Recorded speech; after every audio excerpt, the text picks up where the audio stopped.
Hello and welcome to Rathod science academy. So ఈరోజు మనం ఈ క్లాస్లో 1 సెప్టెంబర్ 2024లో వచ్చిన కరెంట్ అఫైర్స్ తెలుగులో చూద్దాం. సో ఈరోజు సండే కాబట్టి అసలు ఇంపార్టెంట్ ఆర్టికల్స్ ఏమీ లేవు. అండ్ ఈరోజు ఎడిటోరియల్ పేజ్ లేదు, ఓపెడ్ పేజ్ లేదు, అలాగే టెక్స్ట్ అండ్ కంటెక్స్ట్ లేదు.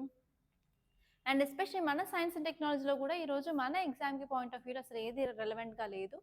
కాకపోతే అయినప్పటికీ అరౌండ్ 5 ఆర్టికల్స్ నేను తీసుకొని వాటిని అనలైసిస్ చేయడానికి ట్రై చేస్తున్నాను. సో కంపల్సరీ మీకు ఈ వీడియో నచ్చినట్లయితే లైక్ చేయండి, అలాగే షేర్ చేయండి. అండ్ మన కొత్త ఛానల్ని సబ్స్క్రైబ్ చేసుకోండి, అలాగే రాథోడ్ సైన్స్ అకాడమీ ఇంగ్లీష్ ఛానల్ని కూడా సబ్స్క్రైబ్ చేసుకోండి. అండ్ మీకు తెలిసిన ఏరియాస్లో దీన్ని కూడా ప్రమోట్ చేయడానికి ట్రై చేయండి. ఓకే, సో ఫస్ట్ టాపిక్ వచ్చేసి ఏంటి అంటే cyclones. Cyclones heavy rain likely in September. So ఇక్కడ కీవర్డ్ వచ్చేసి ఏంటి అంటే సైక్లోన్స్ అన్నమాట. ఈ సైక్లోన్స్ అనే టాపిక్ మీరు ఎక్కడ చదువుకుంటారు? జిఎస్ పేపర్ 1లో జియోగ్రఫీలో చదువుకుంటారు. అదే జిఎస్ పేపర్ 3లో ఎన్వైరన్మెంట్ అండ్ ఈకాలజీ చదువుకుంటారు. అలాగే మనకి జిఎస్ పేపర్ 3లో డిజాస్టర్ మేనేజ్మెంట్ ఉంటుంది, సో అక్కడ కూడా చదువుకుంటారు. ఇదే కాకుండా ఈవెన్ ఈ సైక్లోన్స్ వల్ల సొసైటీ మీద ఏం ఇంపాక్ట్ ఉంటుంది అని జిఎస్ పేపర్ 2లో సోషల్ ఇష్యూస్ సొసైటీలో కూడా చదువుకోవడం జరుగుతుంది. సో సిలబస్ అయితే క్లియర్గా మనకు అర్థమైంది కదా. సో ఇక్కడ మీరు ఫోకస్ చేయాల్సిన డైమెన్షన్స్ ఏంటి అంటే ఈ జాగ్రఫీలో అసలు సైక్లోన్స్ అంటే ఏంటి, వాట్ ఈ సైక్లోన్, అండ్ ఇక్కడ వచ్చేసి ఈ సైక్లోన్స్ ఫామ్ అవ్వడానికి సూటబుల్ కండిషన్స్ ఏంటి, అండ్ నెక్స్ట్ వచ్చేసి ఈ సైక్లోన్లో మనకు డిఫరెంట్ టైప్స్ ఆఫ్ సైక్లోన్స్ ఉంటాయి. అవి ఏంటి అంటే ట్రాపికల్ సైక్లోన్స్, నెక్స్ట్ వచ్చేసి ఎక్స్ట్రా ట్రాపికల్ సైక్లోన్స్, అవి రెండు చూసుకోవాలి. అదే కాకుండా ఈ సైక్లోన్స్కి డిఫరెంట్ నేమ్స్ అయితే ఉంటాయన్నమాట. లైక్ విల్లి విల్లీస్ అంటాము, సైక్లోన్స్ అంటాము, టైఫూన్స్ అంటాము. సో అలా ఎక్కడ ఏ ప్రదేశాలలో ఎలాంటి నేమ్తో పిలుస్తారు అని కూడా తెలుసుకోవాలి. ఆ నేమ్స్ మీద కూడా మీకు క్వశ్చన్స్ ఛాన్సెస్ ఎక్కువగా ఉంటాయి. అండ్ ఎన్వైర్న్మెంట్ ఈ కాలేజ్లో ఏది చదువుకోవాలి, అసలు ఏ డైమెన్షన్ చదువుకోవాలి అంటే ఇప్పుడు అందరికీ తెలుసు క్లైమేట్ చేంజ్ అవుతుంది. క్లైమేట్ చేంజ్ వల్ల ఈ సైక్లోన్స్ మీద ఇంపాక్ట్ ఏంటి, అండ్ మీరు రీసెంట్ ఎగ్జాంపుల్స్ కూడా చదువుకోవాలి. రీసెంట్గా సైక్లోన్ అస్నా న్యూస్లో ఉంది, అదొక చరిత్రాత్మకకరమైన సైక్లోన్ అని నిన్నే చదువుకున్నాము. సో అది దాని గురించి చూసుకోవాలి. అదే కాకుండా ఈవెన్ బే ఆఫ్ బెంగాల్ కూడా డిప్రెషన్ లాగా కనిపిస్తుంది అని చెప్పి ఐఎండి అనేది రిపోర్ట్స్ ఇవ్వడం జరిగింది. కాబట్టి సో ఇక్కడ ఐఎండి యొక్క రోల్ ఏంటి అది కూడా చూసుకోవాలి. అండ్ ఇక్కడ మీరు డిజాస్టర్ మేనేజ్మెంట్లో ఈ సైక్లోన్స్కి గల కారణాలు ఏంటి, కాజెస్ ఏంటి, అండ్ దీనివల్ల ఇంపాక్ట్ ఏముంటుంది. నెక్స్ట్ వచ్చి DM cycle, disaster management cycle చదువుకుంటారు. ఈ డిజాస్టర్ మేనేజ్మెంట్ సైకిల్లో ఏంటంటే pre disaster, during disaster, after disaster ఆ స్టెప్స్ గురించి అయితే చెప్పడం జరుగుతుంది. సో అవి చూసుకుంటే సరిపోతుంది. సో ఇవి అన్ని డైమెన్షన్ చూసుకున్నట్లయితే మీరు ఏ ఆన్సర్ అయినా రాయడానికి రెడీగా ఉంటారు. అండ్ ఏ ప్రిలిమ్స్ క్వశ్చన్ వచ్చినా కూడా మీరు అటెంప్ట్ చేయడానికి ఈజీగా ఉంటుంది. సో ఇప్పుడు మనం ఆర్టికల్లోకి వెళ్ళినట్టయితే అసలు ఆర్టికల్ ఏం చెప్తుంది అంటే మనకి లానినా ప్యాటర్న్ అనేది చూడడం జరిగింది ఈ సంవత్సరం. సో ఎస్పెషలీ మీరు క్లైమేట్, ఇండియన్ క్లైమేట్ చదివినప్పుడు మనం Indian climate is based on monsoon type of climate అని అంటాం కదా. సో ఈ మాన్సూన్ టైప్ ఆఫ్ క్లైమేట్ చదివినప్పుడు రెండు అంశాలు అనేది కంపల్సరీ మీరు చూసుకోవాలి. అది ఏంటి అంటే లా నీనా, ఇంకోటి ఎల్ నీనో. సో లానినా ఉండడం వల్ల మన ఇండియాకి అయితే గుడ్ రెయిన్ఫాల్ అనేది వస్తుంది. ఈ ఎల్నినో ఉందనుకోండి రెయిన్ఫాల్ అనేది కంపల్సరీ తగ్గుతుంది. There will be less rainfall in El Nino. లానినోలో మాత్రం మనకి మంచి రెయిన్ఫాల్ అయితే ఉండడం జరుగుతుంది. సో ఇప్పుడు మీరు ఈ ఆర్టికల్ చూసినట్లయితే మనకి ఈ సంవత్సరం లానినా ఉంది అన్నారు కాబట్టి ఎస్పెషలీ ఈ సెప్టెంబర్ మంత్లో మనకి మంచి రెయిన్ఫాల్ అనేది వస్తుంది అన్నట్టు చెప్పడం జరిగింది. ఎవరు చెప్పారు అంటే IMD, Indian meteorological department. And ఈ లానినా వల్ల ఎస్పెషలీ నార్త్ ఇండియాలో యావరేజ్గా రెయిన్ఫాల్ ఉంటుంది, అతిపెద్ద రెయిన్ఫాల్ ఏమి ఉండదు. కాకపోతే ఏంటి అంటే ఎస్పెషల్లీ కొన్ని regions of Rajasthan, Uttarakhand and ఢిల్లీలో కూడా మనకి కొద్దిపాటి వర్షాలను చూస్తాము అన్నట్టయితే చెప్పడం జరిగింది. సో ఇప్పుడు మీరు ఇక్కడ ఫోకస్ చేయాల్సిన పాయింట్స్ ఏంటి అంటే ఫస్ట్ వచ్చేసి లానినా ఎఫెక్ట్స్. సో ఇలా లానినా వచ్చినందుకు ఏంటి అంటే మనకి రెయిన్ఫాల్ అనేది పెరుగుతుంది ఆబ్వియస్గా. దానివల్ల ఏంటి అంటే మన అగ్రికల్చర్ మీద, వాటర్ రీసోర్స్ మీద కూడా ఇంపాక్ట్ ఉంటుంది. అదే కాకుండా ఇప్పుడు ఇలా క్లైమేట్ చేంజ్ అనేది అవ్వడం వల్ల కూడా మనకి ఇంపాక్ట్ అనేది ఉంటుంది అని క్లియర్గా తెలుస్తుంది. అండ్ నెక్స్ట్ వచ్చేసి ఏంటి అంటే మీరు ప్రొజెక్షన్స్, రెయిన్ఫాల్ యొక్క ప్రొజెక్షన్స్ చూసుకున్నట్లయితే 9% ఇంక్రీజ్ ఇన్ రెయిన్ఫాల్ అనేది మనం చూసుకుంటున్నాము. దానివల్ల ఎక్కడైతే డ్రాట్ అనేది ఉందో ఆ డ్రాట్ నుంచి బయటపడడానికి మనకి యూజ్ అవుతుంది. అలాగే ఇప్పుడు కొన్ని ఏరియాస్లో ఎక్కువ వర్షం పడింది అనుకోండి, ఫ్లడ్స్ అనేది వస్తాయి. Example Hyderabad, urban floods, flash floods. And next వచ్చేసి ఇన్ఫ్రాస్ట్రక్చర్ కూడా చాలా దెబ్బ అనేది తింటుంది అనమాట, ఎస్పెషలీ అర్బన్ ఏరియాస్లో ఉన్న వాళ్ళకి. అండ్ నెక్స్ట్ చూసుకున్నట్లయితే సైక్లోనిక్ యాక్టివిటీ అనేది ఫోర్కాస్ట్ అనేది మనం ప్రిడిక్షన్ బాగా చేస్తాము. అండ్ ఎస్పెషల్లీ ఏంటి అంటే మనకి ప్రాపర్గా కోస్టల్ ఏరియాస్లో మనకు ప్రిపేర్డ్నెస్ అనేది ఉండాలి. అలా ప్రిపేర్డ్నెస్ అనేది ఉండడం వల్ల ఏంటంటే సడన్గా ఒకవేళ ఎక్కువ వర్షం వచ్చినట్లయితే ఇన్ కేస్ ఆర్ ఎల్స్ మనకి ఇంటెన్స్ రెయిన్ఫాల్ అనేది సడన్గా వచ్చినట్లయితే కూడా మనం దాన్ని అడ్డుకోవడానికి అట్లీస్ట్ మనం కొన్ని మెషర్స్ అనేది తెలుసుకోవాలి అన్నట్టు చెప్పడం జరిగింది. అండ్ నెక్స్ట్ వచ్చేసి ఏంటంటే ఈ మాన్సూన్ వచ్చింది అని అనుకుంటాం కానీ ఇండియా మొత్తానికి ఒకటే విధంగా రెయిన్ఫాల్ అయితే రాదు. కొన్ని స్టేట్లలో ఎక్కువ వస్తుంది, కొన్ని స్టేట్లలో తక్కువ ఉంటుంది అనమాట. సో ఇలా మనకి జియోగ్రఫికల్గా కూడా చాలా వేరియబిలిటీ అనేది ఉంది అని చెప్తున్నారు. అండ్ ఈవెన్ ఇప్పుడు వెదర్ ఛాలెంజెస్ వల్ల కూడా ఏంటంటే అకస్మాత్తుగా వర్షం రావడాలు, ఫ్లడ్స్ రావడం అలా జరగడం వల్ల ఏంటి అంటే మనకి ప్రాపర్గా ఫోర్కాస్ట్ అనేది అవసరం. లోకలైజ్డ్ ఫోర్కాస్ట్ మీద మనం ఫోకస్ చేయాలని చెప్పడం జరిగింది. అదే కాకుండా మాన్సూన్ డైనమిక్స్ చూసుకున్నట్లయితే అన్యూజువల్ వెదర్ ప్యాటర్న్ వల్ల కూడా మనకి కాంప్లికేషన్స్ అనేవి జరుగుతున్నాయి. కాబట్టి ఈవెన్ మెటీరియాలజిస్ట్ వాళ్ళు ప్రాజెక్ట్ చేసినప్పటికీ కూడా కొన్ని అవకతవకలు అనేవి జరుగుతున్నాయి. కాబట్టి మనకి అక్యురేట్ ఇన్ఫర్మేషన్ కావాలి, దాని మీద మనం ఫోకస్ చేయాలని చెప్పచ్చు. అండ్ నెక్స్ట్ వచ్చేసి ఏంటి అంటే ఎమర్జెన్సీ ప్రిపేర్నెస్ కూడా చాలా చాలా ఇంపార్టెంట్ అనమాట. ఎస్పెషలీ ఏంటంటే ఫ్లడ్డింగ్ వచ్చినా కూడా, లేకపోతే ఈవెన్ ఇప్పుడు ఆంధ్రప్రదేశ్లో ఏం నమోదైంది అంటే ఎక్కువ వర్షం రావడం వల్ల ల్యాండ్ స్లైడ్స్ జరిగాయి.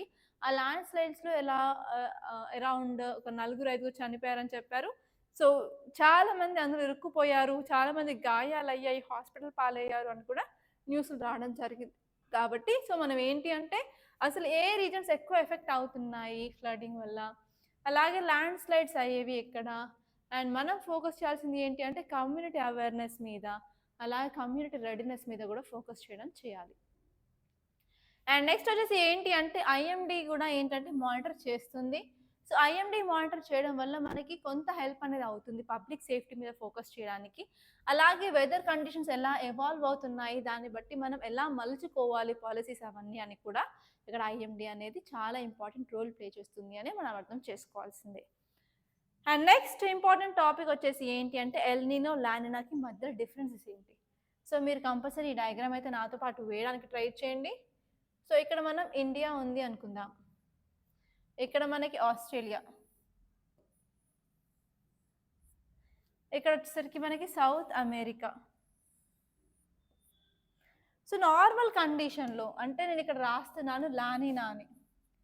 ఈ లానినా ఆర్ నార్మల్ కండిషన్లో మనకి ఎక్కడెక్కడ లో ప్రెషర్ ఉంటుంది అంటే ఇండియా మీద మనకి లో ప్రెషర్ ఉంటుంది, అలాగే ఆస్ట్రేలియాలో లో ప్రెషర్ ఉంటుంది.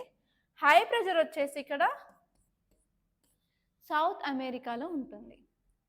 సో మనకు ఒక సిద్ధాంతం ఉంది కదా, పిజిఎఫ్ అంటే ప్రెషర్ గ్రేడియంట్ ఫోర్స్. దాని ప్రకారం ఎప్పుడైనా సరే విండ్స్ అనేవి హై ప్రెషర్ నుంచి లో ప్రెషర్కి అనేది మూవ్ అవుతాయి. సో అలా మూవ్ అవడం వల్ల ఏంటి అంటే ఎస్పెషల్లీ మాన్సూన్ సీజన్లో ఎక్కువ రెయిన్ఫాల్ అనేది మనకి నమోదవుతుంది. కానీ ఇప్పుడు నేను పెన్ మారుస్తున్నాను, వైట్ తీసుకుంటున్నాను. ఇప్పుడు ఏంటి అంటే ఎల్ నీనో కండిషన్. ఎల్ నీనో అనేది మనకి అబ్నార్మల్ కండిషన్ అన్నమాట. ఈ అబ్నార్మల్ కండిషన్లో ఏమవుతుంది అంటే ఆస్ట్రేలియా దగ్గర హై ప్రెషర్ ఉండడం జరుగుతుంది, అండ్ ఇక్కడ వచ్చేసి లో ప్రెషర్ ఉంటుంది, అండ్ మళ్ళీ ఇండియా మీద లో ప్రెషరే ఉంటుంది. అప్పుడు ఏంటంటే విండ్స్ అపోజిట్ సైడ్లో మూవ్ అవుతాయి. అట్లాంటప్పుడు మన ఇండియాకి చాలా తక్కువ రెయిన్ఫాల్ అనేది నమోదు అవుతుంది ఈ ఎల్ నీనో కండిషన్లో. సో ఇది మీరు కంపల్సరీ తెలుసుకోవాల్సిన విషయం అనమాట. క్లియరే కదా? ఓకే. సో నెక్స్ట్ టాపిక్ చూసుకున్నట్లయితే 3 language formula will help students learn other languages if not Hindi. So ఇక్కడ union minister of state for information broadcast ఏం చెప్తున్నారు అంటే 3 లాంగ్వేజ్ ఫార్ములా ఇంప్లిమెంట్ చేయండి. ఆ 3 లాంగ్వేజ్ ఫార్ములాలో ఏంటంటే మదర్ టంగ్ ఇంగ్లీషే కాకుండా వేరే ఇతర లాంగ్వేజెస్ కూడా నేర్చుకోవడానికి చాలా యూస్ఫుల్ అవుతుంది. పోనీ హిందీ పక్కన పెట్టేసేయండి, నాన్ హిందీ స్టేట్లో వేరే లాంగ్వేజ్ నేర్చుకోవడానికి కూడా చాలా యూస్ఫుల్గా ఉంటుంది అని చెప్పడం జరిగింది.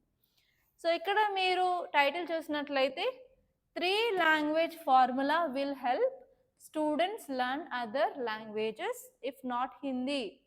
హిందీ కాకుండా వేరే లాంగ్వేజెస్ కూడా నేర్చుకోవడానికి ఈ ఫార్ములా ఆర్ ఈ పాలసీ అనేది చాలా యూస్ఫుల్గా ఉంటుందని చెప్పడం జరిగింది.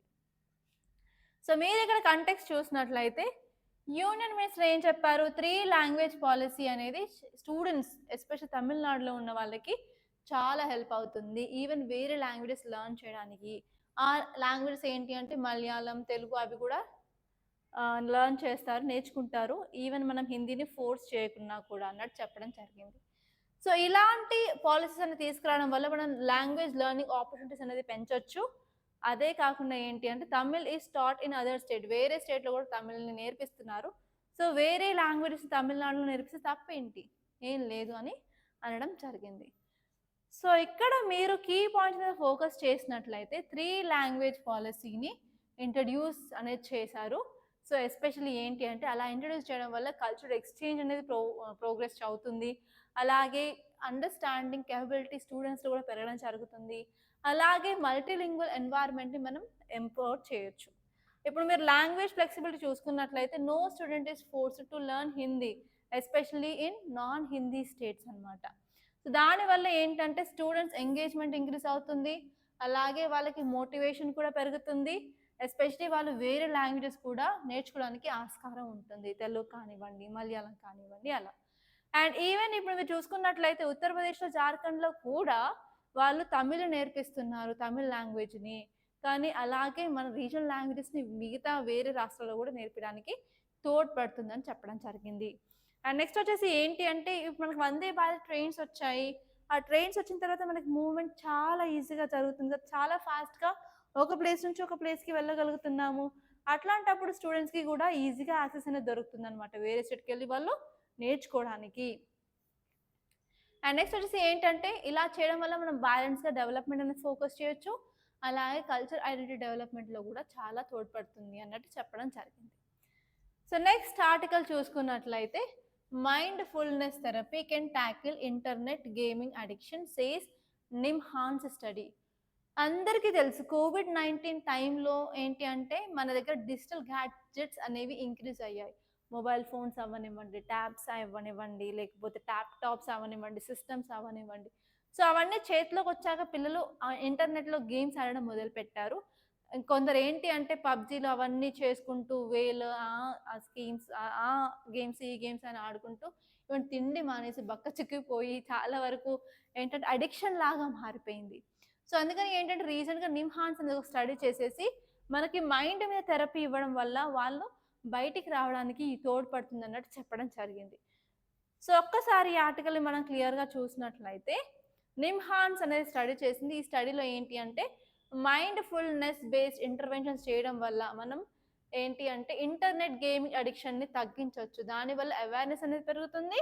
అలాగే వాళ్ళు ఎమోషనల్గా కూడా రెగ్యులేషన్ చేయొచ్చు అన్నట్టు చెప్పడం జరిగింది. సో ఇక్కడ మీరు ఫోకస్ చేసినట్లయితే ఇలా ఇంటర్నెట్ గేమింగ్ అడిక్షన్ని చాలా పెద్ద ప్రాబ్లంగా పరిగణిస్తున్నాం. ఎందుకంటే ఎస్పెషల్లీ యూత్లో కానీ అడాల్సెంట్లో కానీ వాళ్ళందరూ అడిక్ట్ అవ్వడం వల్ల ఏమవుతుంది, 24 గంటలు గేమ్స్ ఆడుకుంటూ నిద్రపోకుండా, తిండి తినకుండా, ఫిజికల్ యాక్టివిటీ లేకుండా మంచానికి అతుక్కుపోయి ఇలా గేమ్స్ ఆడుతున్నప్పుడు ఏంటంటే అకాడమిక్ గాను, సోషల్ గాను, వాళ్ళ హెల్త్ పరంగా ప్రతి చోట ఇంపాక్ట్ అనేది ఉంటుంది. దానివల్ల ఏంటి అంటే మనం టార్గెటెడ్ పీపుల్ని వాళ్ళని ఐడెంటిఫై చేసి వాళ్ళకి ఇంటర్వెన్షన్స్ అనేది ఇవ్వడం వల్ల కొంతవరకు యూజ్ అవుతుందని చెప్పడం జరిగింది. సో ఇక్కడ మైండ్ఫుల్ ఎఫిషియన్సీ ఏంటి అంటే మైండ్ఫుల్నెస్ ప్రాక్టీసెస్ మనం చేయాలి. మైండ్ఫుల్నెస్ బేస్డ్ స్ట్రెస్ రిడక్షన్ కానివ్వండి, మైండ్ఫుల్నెస్ బేస్డ్ కాగ్నిటివ్ థెరపీ కానివ్వండి, అవి చేయడం వల్ల ఏంటంటే ఎఫెక్టివ్నెస్ అనేది పెరుగుతుంది. అలాగే మనకి హెల్త్ కండిషన్స్ని ఇంప్రూవ్ చేయొచ్చు. దానివల్ల ఏంటి అంటే మనం ఈ ఇంటర్నెట్ గేమింగ్ అడిక్షన్ని కూడా తగ్గించవచ్చు అని చెప్పడం జరిగింది. అండ్ ఈవెన్ ఎస్పెషల్లీ ఆర్టికల్ ఏం చెప్తుంది అంటే ఎమోషన్ మీద మనం ఫోకస్ చేయాలి. ఎస్పెషలీ పేరెంట్స్ కూడా చాలా ఇంపార్టెంట్ రోల్ ప్లే చేస్తారు. పేరెంట్స్ కూడా వాళ్ళతో కొంచెం క్వాలిటీ టైంని స్పెండ్ చేయడం, ఆడిపించడం, ఓకే. గేమ్స్ అంటే ఆన్‌లైన్ గేమ్స్ కాకుండా వేరే విధంగా వాళ్ళ ఎమోషన్‌ని చూయించడం వల్ల కూడా మనకి చాలా చేంజ్ అనేది వస్తుంది అని చెప్తున్నారు. సో, అదే కాకుండా మనం ప్రాపర్‌గా అటెన్షన్ అనేది ఇవ్వాలి. ఎస్పెషల్లీ టీచర్స్ అయినా సరే, పేరెంట్స్ అయినా సరే చాలా ఇంపార్టెంట్ రోల్ ప్లే చేయాలని చెప్పడం జరిగిందనమాట. Okay. And even community support కూడా చాలా చాలా ఇంపార్టెంట్. దానివల్ల కూడా ఏంటి అంటే పిల్లల్లో మార్పనేది వస్తుంది అని చెప్పడం జరిగింది. అండ్ నెక్స్ట్ ఆర్టికల్ చూసుకున్నట్లయితే కొత్తదేం కాదు, పాతదే. Atrocities against women is serious concern అని మన ప్రైమ్ మినిస్టర్ అంటున్నారు. సో రీసెంట్‌గా ప్రెసిడెంట్ ఒక స్టేట్మెంట్ ఇచ్చారు. Safety of women enough is enough. అలాగే నిన్న వైస్ ప్రెసిడెంట్ కూడా ఒక స్టేట్మెంట్ ఇవ్వడం జరిగింది ఒక కాలేజ్‌లో సెమినార్‌లో. ఏంటి అంటే యూసీసీ అనేది వుమెన్ ఎంపవర్‌మెంట్‌కి యూజ్‌ఫుల్‌గా మారుతుంది అని.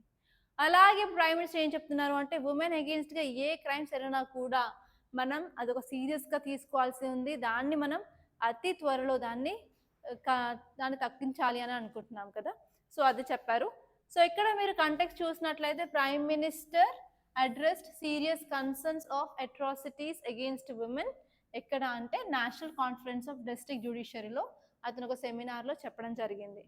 సో ఈ సెమినార్‌లో మన ప్రైమ్ మినిస్టర్ దేని మీద ఫోకస్ చేశారు అంటే ఎస్పెషల్లీ వుమెన్‌కి సేఫ్టీ అనేది చాలా తగ్గింది. సేఫ్టీ లేకుండా అట్రాసిటీస్ అనేవి పెరుగుతున్నాయి. మనకి స్ట్రిక్ట్ లాస్ అనేది తీసుకురావాలి.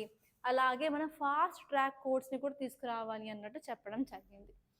సో ఇక్కడ మీరు ఇంకా కీ పాయింట్స్ మీద ఫోకస్ చేసినట్లయితే మన ప్రైమ్ మినిస్టర్ అసలు అర్జెంట్ నీడ్ అనేది మనం తీసుకురావాలి. అర్జెంట్ యాక్షన్ చేయాలి.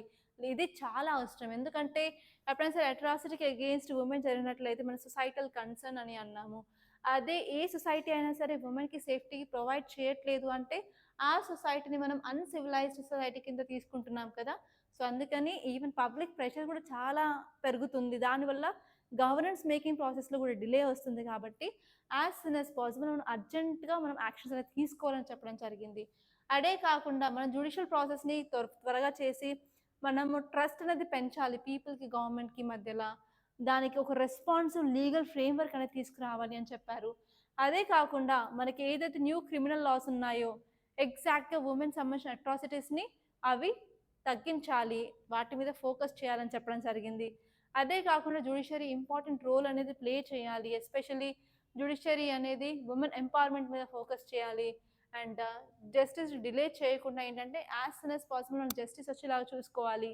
అండ్ అలాగే ఎస్పెషల్లీ జ్యుడిషియరీలో కూడా మనం ఒక రీఫార్మ్ అనేది తీసుకురావాలి. ఏంటి అంటే ఫీమేల్ జ్యుడిషియల్ ఆఫీసర్స్‌ని మనం పెంచగలిగితే మనం జెండర్ రిప్రజెంటేషన్ అనేది లీగల్ సిస్టమ్‌లో కూడా చేయడానికి మనకు అవకాశం ఉంటుంది. అండ్ ఈవెన్ ఫాస్ట్ ట్రాక్‌లో కూడా జస్టిస్ రావడానికి యూజ్ అవుతుంది. అండ్ అదే కాకుండా ఏంటి అంటే మనకి రీసెంట్‌గా 75th anniversary of supreme court అనేది సెలబ్రేట్ చేసుకోవడం జరిగింది. ఆ రోజు ఏంటంటే 'లఖపతి దీది' మూవీ అనేది చూపించడం జరిగింది ఆడిటోరియంలో సుప్రీం కోర్ట్ జడ్జెస్ అందరికి. ఆ మూవీ ఏంటి అంటే జెండర్ ఈక్వాలిటీకి సంబంధించిన మూవీ కదా! సో ఇప్పుడు వాళ్ళ దగ్గరికి ఎలాంటి కేసెస్ వస్తే వాళ్ళు ఎలా సెన్సిటివ్‌గా దాన్ని డీల్ చేయాలని చెప్పి ఎథికల్‌గా వాళ్ళ యాటిట్యూడ్‌ని మార్చడానికి ఎలాంటి ఇంటర్వెన్షన్స్ తీసుకుంటారు కాబట్టి అలాగే మనం వుమెన్ సేఫ్టీ మీద ఫోకస్ చేయాలని చెప్పడం జరిగింది. సో ఇదండి ఆర్టికల్. అండ్ నెక్స్ట్ టాపిక్ వచ్చేసి ఏంటి అంటే centre plans to Boost 2G ethanol production, setup enzyme manufacturing facilities to reduce imports. So రీసెంట్‌గా నిన్నే మన క్లాస్‌లో చదువుకున్నాం ఏంటి అంటే బయో E3 పాలసీ అని. బయో E3 అంటే బయోటెక్నాలజీ ఫర్ ఒక ఈ వచ్చేసి ఎకనామీ, ఒక ఈ వచ్చేసి ఎన్వైర్న్మెంట్, ఇంకోటి వచ్చేసి ఎంప్లాయ్మెంట్. సో వీటి మూడిటి మీద ఫోకస్ చేయాలి బయోటెక్నాలజీ అని మనం చదివాం కదా! సో హియర్ ఇప్పుడు మీరు చూసుకున్నట్లయితే మనం ఇక్కడ 2G ఇథనాల్ ప్రొడక్షన్‌ని పెంచాలి అనుకుంటున్నాము. సో ఎప్పుడైనా సరే ఇథనాల్‌ని ప్రొడ్యూస్ చేస్తున్నాము అంటే ఇది ఎగ్జాంపుల్ ఆఫ్ బయోఫ్యూయల్ అనమాట. దానివల్ల ఏంటి మనం క్రూడ్ ఆయిల్ తగ్గించొచ్చు. మనం బయోఫ్యూయల్‌ని యూజ్ చేయడం వల్ల ఎన్వైర్న్మెంట్‌కి కూడా చాలా యూజ్‌ఫుల్‌గా ఉంటుంది. అదే కాకుండా మనం ఇలాంటి ఒక మ్యానుఫ్యాక్చరింగ్ ఫెసిలిటీస్ అనేది పెట్టి వాటిని డెవలప్ చేసినట్లయితే ఆబ్వియస్‌గా మనం ఎంప్లాయ్మెంట్ క్రియేట్ చేయొచ్చు. అలా ఎకనామీ కూడా బూస్ట్ అవుతుంది. అండ్ ఇంకొకటి ఏంటి అంటే ఇక్కడ మనకి స్టబుల్ బర్నింగ్ ఒక పెద్ద ప్రాబ్లంగా మారింది. హర్యానా, పంజాబ్‌లో స్టబుల్ బర్నింగ్ చేస్తే మనకి ఢిల్లీలో ఎయిర్ క్వాలిటీ అనేది ఇంపాక్ట్ ఉంటుంది కదా! సో ఎస్పెషల్లీ ఈ ప్లాంట్ అనేది హర్యానాలో ఓపెన్ చేయడం వల్ల ఏంటి అంటే ఈవెన్ స్టబుల్ బర్నింగ్ కూడా తగ్గించడం వల్ల మనకి ఎన్వైర్న్మెంట్ మీద కూడా పాజిటివ్ ఇంపాక్ట్స్ అనేది ఉంటున్నాయన్నమాట. సో ఒక్కసారి ఈ ఆర్టికల్‌ని క్లియర్‌గా చూసినట్లయితే ఇండియన్ గవర్నమెంట్ అనేది 2G ఇథనాల్ ప్రొడక్షన్ని ఇంప్రూవ్ చేయాలి అని చెప్పి తీసుకోవడం జరిగింది. సో ఇలా ఏంటి అంటే ఎంజైమ్ మ్యానుఫ్యాక్చరింగ్ ఫెసిలిటీస్ని చేయడం వల్ల ఈవెన్ మనం ఇంపోర్ట్స్ తగ్గించవచ్చు, అలాగే మనం బయోటెక్నాలజీని కూడా ప్రమోట్ చేయొచ్చు. సో అప్లికేషన్స్ని మనం ఇంక్రీజ్ చేయొచ్చు అనమాట. అండ్ ఇది ఎక్కడ ఓపెన్ చేస్తున్నారు అంటే హర్యానాలో. సో మీరు ఏ గ్రూప్స్కి కానీ వేరే ఎగ్జామ్స్ ప్రిపేర్ అవుతున్నా కూడా మీకు ప్లేస్ అనేది అడుగుతారనమాట. ఇది ఎక్కడ అంటే మన్సర్, హర్యానాలో ఓపెన్ చేయడం జరిగింది. సో ఈ పాలసీ వచ్చేసి మనకి ఏంటంటే బయో E3 పాలసీకి అనుగుణంగా మారింది. ఎందుకు అంటే ఈవెన్ మనకు ఒక టార్గెట్ ఉంది 20% ఆఫ్ ఇథనాల్ బ్లెండింగ్ అని. ఆ టార్గెట్ని అచీవ్ చేయడానికి కూడా ఇలాంటి ప్రాసెసింగ్ యూనిట్స్ అనేది చాలా యూస్ఫుల్గా ఉంటాయని చెప్పారు. సో ఇక్కడ మీరు కీ పాయింట్స్ చూస్తున్నట్లయితే మనకి ఇక్కడ షిఫ్ట్ అనేది కనిపిస్తుంది బయో ఇథనాల్ వైపు. సో దానివల్ల ఏంటి అంటే సస్టైనబుల్ ఎనర్జీ సోర్సెస్ మీద మనం ఫోకస్ చేయొచ్చు, డిపెండెన్సీ మనం వేరే కంట్రీస్ మీద డిపెండెన్సీని కూడా తగ్గించవచ్చు, అలాగే మనం ఏంటి అంటే ఎనర్జీ సెక్యూరిటీని కూడా ఇంప్రూవ్ చేయొచ్చు, ఫోకస్ చేయొచ్చు. అండ్ నెక్స్ట్ వచ్చేసి ఏంటి అంటే లోకల్గా మనం ఈ ఎంజైమ్ డెవలప్మెంట్ చేస్తున్నాము అంటే బయోటెక్నాలజీని మనం ప్రమోట్ చేస్తున్నాము, రీసెర్చ్ అండ్ డెవలప్మెంట్ మీద ఇంక్రీజ్ చేయొచ్చు, అలాగే ఇన్నోవేషన్ మీద ఫోకస్ చేయొచ్చు, జాబ్స్ని ఇంక్రీజ్ కూడా చేయొచ్చు. అండ్ ఎన్వైర్న్మెంట్ మీద ఇంపాక్ట్ చూస్తున్నట్టయితే స్టబుల్ బర్నింగ్ తగ్గించడం వల్ల ఎయిర్ పొల్యూషన్ తగ్గుతుంది, అలాగే మనం ఈ ఎథనాల్ బ్లెండింగ్ చేయడం వల్ల మనకి వెహికులర్ ఎమిషన్స్ కూడా తగ్గించవచ్చు. అండ్ ఎకనామికల్గా కూడా చాలా స్టేబుల్ అనమాట, ఎందుకంటే మనం ట్రాన్స్ఫార్మ్ చేస్తున్నాము నాన్ రిన్యూవబుల్ ఎనర్జీ నుంచి రెన్యూవబుల్ ఎనర్జీకి అని చెప్పి షోకేస్ కూడా చేయొచ్చు. అండ్ ఈవెన్ ఇప్పుడు చూస్తున్నట్లయితే E20 బ్లెండింగ్ అనేది మనం 2025 వరకు చేయాలి. సో అందుకని చాలా ఇంపార్టెంట్గా మనం స్టెప్స్ అనేది తీసుకోవడం వల్ల అట్లీస్ట్ ఈ ఇథనాల్ ప్రొడక్షన్ ఇంక్రీజ్ చేయడం వల్ల ఇన్నోవేషన్ స్కేలబిలిటీని కూడా మనం ఎన్షూర్ చేయొచ్చు.